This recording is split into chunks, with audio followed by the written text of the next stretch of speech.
Bien-aimés dans le Seigneur, bonjour, soyez tous bénis. C'est votre frère, le révérend pasteur Bertin Moubiaï, Tchasouma, Nairobi. Oui, je suis là pour la formation des leaders de l'Église. Oui, nous allons commencer une formation avec le premier module qui va prendre quelques 3 points.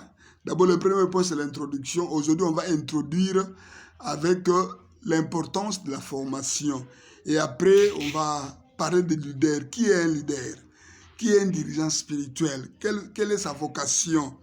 Quelles sont ses caractéristiques? Oui, les caractéristiques d'un bon leader, un leader efficace.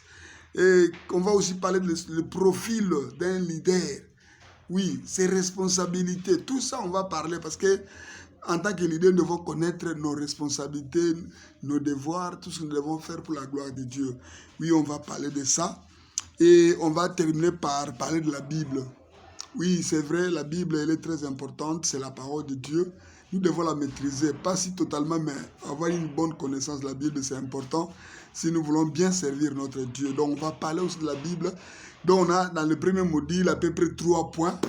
Et on peut aller même dans 5 ou 6 ou 7, même 8 séances.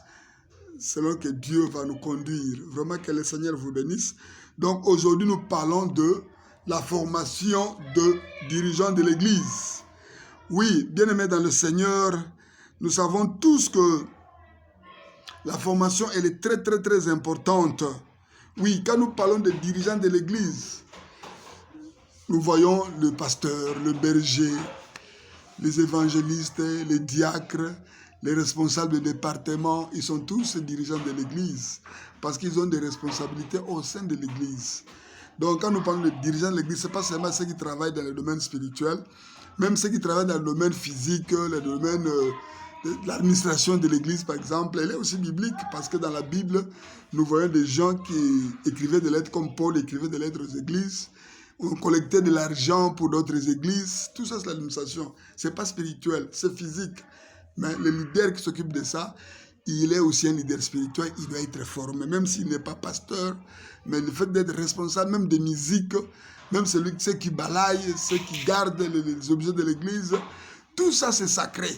Donc nous devons être formés, c'est vraiment important. Bien aimé, de nos jours, la formation est de plus en plus mise en avant comme étant l'un des facteurs les plus importants du développement de l'Église. Oui, les gens commencent à élever la formation. Dans beaucoup d'églises, maintenant, il y a des formations pour les évangélistes, pour les modérateurs, pour les moniteurs de codime, la formation même pour ceux qui gardent l'argent, la comptabilité. Parce que l'argent, là, c'est du sacré. L'argent de l'Église, c'est sacré.